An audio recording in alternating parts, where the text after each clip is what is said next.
Assalomu alaykum hammaga. Mana bugun kursimizni 5-darsini boshladik. Bugun biza eng muhim mavzulardan bittasi bolalarda burun bitishi haqida gaplashamiz. Bolalarda burun bitishi qanaqa qismlarga bo'linadi, davrlariga ko'ra va nimalar sabab bo'ladi va bu holatda nima qilish kerak? Shu haqida gaplashamiz.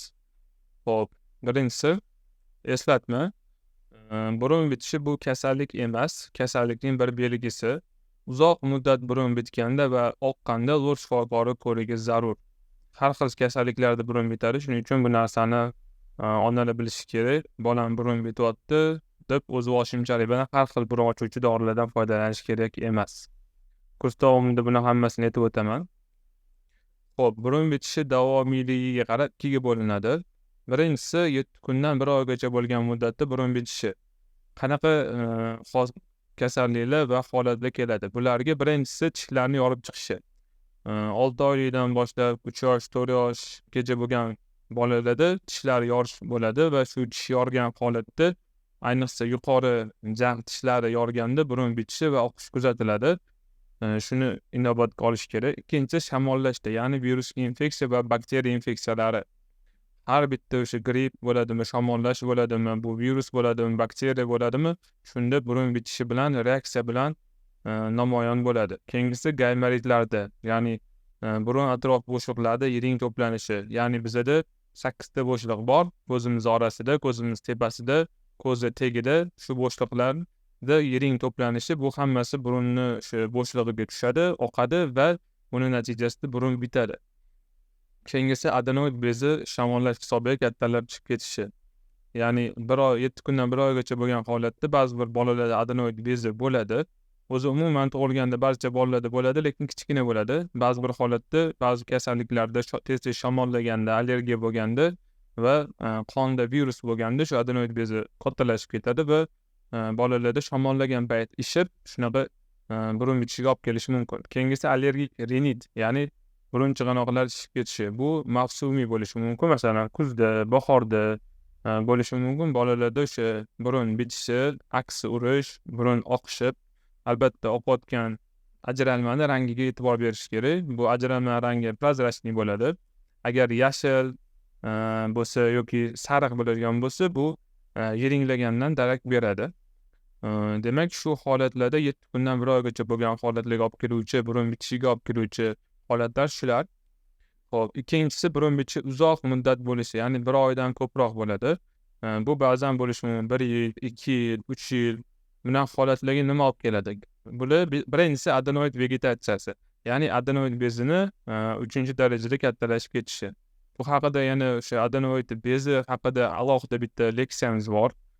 Kurs oxirida buni berib o'taman. Ya'ni eng ko'p bolalarda uchraydigan o'sha adenoid bezini kattalashib ketishi, bu nima, qanaqa, nima qilish kerak, qanaqa darajalari bor, bu haqida aytib o'taman. Keyingisi burun to'sig'ini qiyshig'ligi. Burun bo'shlig'i ikkiga bo'linadi. 2 ta burun teshigi bor-ku, shu o'rtada burun to'sig'i hisoblanadi. Bu burun to'sig'ini o'ngga yoki chapga qiyshayshi, bu shu burun to'siq qiyshig'ligi deyiladi. Shu bolalarda ba'zi bir holatda shu travmadan kelgan yoki tug'ma bo'lishi mumkin. Bu endi yurishni boshlagan bolalar yiqilib tushadi burni bilan. Shunaqa holatlarda shu burun to'siq qiyshayadi va bu bolani nafas olishiga xalaqit beradi. Keyingisi allergik rinit og'ir shaklida. Ba'zi bir holatda o'sha allergik rinit, ya'ni burunda bo'ladigan allergiya uzoq vaqt va og'ir holatda bo'lganda burun bitishi juda ham cho'zilib ketishi mumkin. Keyingisi burun o'smalarida. Daqtga qarshi burunda o'sha burun bitishiga olib keladigan o'smalar uchrashi mumkin bolalarda. Shuning uchun har doim bolani o'sha burni bitganda, ayniqsa uzoq vaqt burni bitganda, shamollamaganda burun bitganda zo'r shifokoriga olib borish kerak. Keyingisi burunga yod jism tiqib yuborganda. Ba'zi bir holatda burunga bolalar qulog'iga yoki bo'lmasa og'ziga, tomog'iga hamma yod jismlarni tiqishga qiziqishadi. Shu holatlarda burniga yod jism tiqib yuboradi va buni ota-ona bilmaydi, bola ham aytmaydi, qo'rqadi. Shuning uchun bolada burun bitishi uzoq vaqt bo'lyaptimi, demak bu narsani borib shifokorga olib borish kerak. Xo'p, mana ko'rishinglar mumkin, bu yerda burun bo'shlig'i anatomiyasi. Mana bu yerda ko'zlar. Ko'z ko'rasizlar. Ko'z, mana burun. Aytganimdek, mana burun to'sig'i. O'rtada turibdi burun to'sig'i. Burun bo'shlig'ini 2 qismga bo'lyapti, o'ng va chap. o'ng va chap qismda bo'lsa burun devorlari mana lateral, ya'ni tashqi devorlarda burun chig'anoqlari bo'ladi. Mana pastki chig'anoq, o'rta chig'anoq va yuqori chig'anoq. Mana ko'rishingiz mumkin, bu yon tomondan ko'rinishi. Bu mana burunga kirish qismi, mana dahliz, shu qismda tuklar joylashgan bo'ladi va burun kirgandan keyin mana masalan bu o'ng burun bo'shlig'i, bu og'iz bo'shlig'i, og'iz bilan burun bo'shlig'i ajralgan bo'ladi. Mana tanglay bilan bu yerda uchta chig'anoq bo'ladi. Mana pastki chig'anoq, o'rta chig'anoq va yuqori chig'anoq. Yuqori chig'anoqda hid bilish sohasi joylashgan bo'ladi. Kirayotgan o'sha havo bilan kirayotgan hidlarni biz sezamiz. Pastki chig'anoq, o'rta chig'anoqlar asosan kirayotgan havoni iletadi, namlaydi, changlardan tozalaydi va filtr hisoblanadi. Masalan, qishda iletadi. Burundan o'tayotgan havo o'pkaga sovuq havo o'tmasligi uchun iletadi. Yozda sovutadi. Chang havoda shu qismda mana burunda mana mashq qismida joylashgan tuklar bular filtr vazifasini bajaradi. Kirgandan keyin odam aks urish akti bo'ladi. Ya'ni aks urish bu himoya hisoblanadi. Shu himoya akti bo'lib turib, aks urganda chiqib ketadi. Shuning uchun burun murakkab tuzilgan, uni bilish kerak, murakkabligini har doim. Xo'p, keyingisi mana ko'rishingiz mumkin, burun to'sig'ining qiyshayishi. Burun to'sig'i aytdim mana burun to'sig'i va chig'anoqlar bo'lsa, mana o'rtadagi burun to'sig'i o'ng tomonga qiyshagan. O'ng tomonga qiyshaganligi sababli mana o'ng tomondan havo o'tayotganda nafas kirishi qiyin bo'ladi. Chap tomonda bo'lsa ochiq. Bu uzoq vaqt davom etadigan bo'lsa, faqat o'ng tomon ishlamayapti, chap tomon ishlayapti. Mana chig'anoqlar reaksiya holida keng ishib ketadi. Ishib ketishi natijasida bu yerda ikki tomondan burun bitishi bo'ladi va uzoq muddatga davom etishi mumkin. Xo'p, mana yana ko'rishingiz mumkin, bu yerda mana burun to'sig'i bu yerda qiyshanmagan, to'g'ri turibdi. Chap tomon va o'ng tomon va chig'anoqlar boyaga aytdim-ku, pastki, o'rta, yuqori. Va bu yerda pastki chig'anoq ishib ketgan, ko'rasizlar. Pastki chig'anoqlar ishib ketishi bu 7 kundan 1 oygacha bo'lgan muddatda bu asosan shamollashiladi, ishib ketadi. Uzoq muddat ish bo'ladigan bo'lsa, ko'proq allergiyani og'ir shakllarida bu ishib ketadi va orqaga qayta olmaydi. Mana ko'rasizlar, hatto bola berilgan, bolaning burni, bu burun halqum, bu yerda 3ta burun chig'anog'i. Xo'sh, keyingisi adenoid bezining kattalashib ketishi. Demak, adenoid bezi burun halqum bezi deyiladi. Tomoqdagi bodomsimon bezlarga o'xshagan bez hisoblanadi. Tug'ilganda barcha bolalarda bo'ladi, lekin birinchi stepen juda ham kichik bo'lgani uchun bezovta qilmaydi.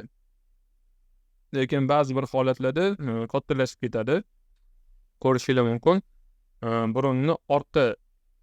Burun teshigini ortda tomoqqa o'tadigan qismda kattalashib ketib bekitib qo'yadi. Bekitib qo'yganligi hisobiga bola uxlaganda og'zini ochib uxlaydi, xurriyotadi va nafas olishga qiynaladi. Xo'p, keyingisini aytadigan bo'lsak, mana burunga yoddisini tiqib olgan bolalar, masalan, bir tomondan burun bitishi ko'rishingiz mumkin. Bu yerda mana aytdim-ku boya, bolalar o'sha burniga yoddisi bilan tiqib oladi, mana burun to'sig'i o'ng va chapga bo'lingan. Mana chap tomonni ko'rishingiz mumkin, yoddisini tiqib olgani. Endi buni o'sha belgisi qanaqa deydigan bo'lsak, bir tomondan burun bitadi, bir tomondan mana chap tomonga tiqib olgan tomondan va burundan ajralma keladi, mashq qismi o'zidan. Va burundan yomon hid keladi. Shundan bilib olishingiz mumkin. Keyingisi. Xo'p, burundan nafas olish qanchalik muhim? Burun nafas olganda havo to'g'ridan-to'g'ri o'pkaga boradi va to'yinish hissi bo'ladi.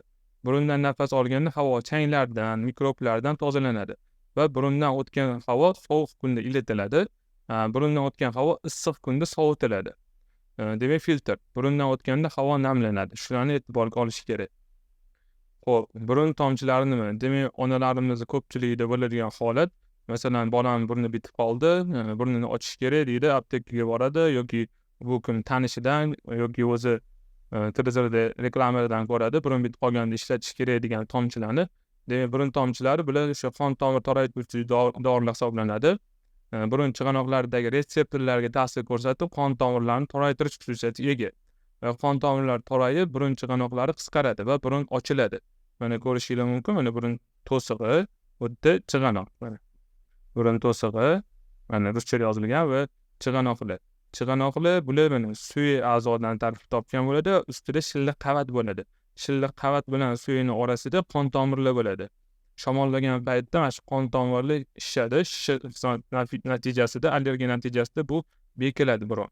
Va biz nima qilamiz? Burni bityapti deyiladi, dori tomchilarini sepamiz. Burniga sepgandan keyin, burniga sochgandan keyin bu shishlik ketadi va burun ochiladi, yaxshi nafas oladi. Xo'p, burun tomchilari nimalar kiradi? Burun tomchilariga o'sha naftezin bolalarda umuman mumkin emas. Keyingisi oksimetazolin va ksimetazolin. Bular hammasi o'sha bir ochuvchi dorilarning sostavida shu dorilar bo'ladi. Bu dorilarni ishlatayotganda ehtiyot bo'lish kerak. 7 kundan ortiq ishlatib bo'lmaydi. Shifokor nazoratisiz ishlatish og'ir oqibatlarga olib kelishi mumkin. Masalan, naftezin agar bolalarga ishlatilsa, yosh bolalarda o'sha burundan so'rilgandan keyin, qon tomir toraytigandan keyin boshdagi qon tomirlar ham torayadi va qon tomirlar toraygandan keyin bolada temperatura tushishi bo'lishi mumkin. Temperatura tushgandan keyin hattoki hushdan ketish, koma holatlariga ham olib kelishi mumkin. Demak, mana ko'rishingiz mumkin, bolalarda chaqaloqlarda mana oksimetazolin mana shunaqa holatda chiqishi mumkin. Sostav nazivin 0,01% tomchilar qo'llaniladi. 1 yoshgacha bo'lgan bolalarga qo'llaniladi bu. Shifokor tavsiyasiz mumkin emas. Sababi shifokor lor vrach o'sha bolaning burnini ko'radi, o'zini fonarda ko'radi va har xil endoskop kameralar ko'radi va tekshiradi, kerakmi yo'qmi aytadi. Va 7 kundan ortiq qo'llash maslahat berilmaydi. Sababi bunga o'rganish kelib chiqadi. Doza va davomiylik kasallikni og'ir va yoki yengilligiga bor. Agar shifokor sizga masalan 7 kundan ortiq yozyaptimi, demak u biladi bu narsani. O'zingizchalik bu narsani 7 kundan ortiq shifokor nazoratisiz qo'llashingiz kerak emas. Xo'p, mana keyingisi oksimetazolin yoki ksimetazolin. Bu yerda protsentda, ya'ni foizi bolalarning yoshiga qarab berilgan. Mana 1 yoshgacha bo'lgan bolalarda 0,01%, 1 yoshdan 6 yoshgacha bo'lgan bolalarda 0,020% ishlatiladi. 6 yoshdan katta bolalarga 0,05% ishlatiladi. 0,1% 12 yoshdan katta bolalarga. Endi buni qo'llanilishi davomiylik 7 kun dedik va bir kunda 2 marta, 3 martagacha qo'llash mumkin. Ko'ryapsizlar, har xil turli xil burun ochadigan dorilar bor. Bular bo'lishi mumkin. Rint, Rinaxil, bular Ford reklama maqsadida qo'yilmagan. Bular sizlar bilishingiz uchun. Bularning tarkibi bir xil. Oksimetazolin yoki ksimetazolin bo'ladi. Faqat tarkibidagi qo'shimcha moddasi bilan farq qiladi. Masalan, mana rint oladigan bo'lsa, ichida burunni namlaydigan, burunni quritib yormaydigan ulajnitili bo'ladi. Rinaxilda uning xususiyati yo'q. Unda miyatasi bo'ladi. Shuning uchun po vkusu deydi-yu, ya'ni ta'bga ko'ra ishlatiladi. Agar burun qurigan, qonayotgan bo'ladigan bo'lsa, Rinaxilni ishlatsa battar kuchaytirib yuborilishi mumkin. Shuning uchun rint spreyi masalan ichida ulajnitili bor, shuning uchun shundan foydalanish kerak. Xo'p. Ko'rishingiz mumkin, burun tomchilarini qanday to'g'ri foydalanish kerak. Anatomiyadan kelib chiqadigan bo'lsak, mana burun to'sig'i va ikkita chetda burun teshigida chig'anoqlari bor. Shu chig'anoqlar ishgani hisobiga ko'zni tagida, ko'zni tepasida bo'shliqlar bor deb aytdi. Ya'ni gaymarit, frontit, etmidit deyiladi-yu.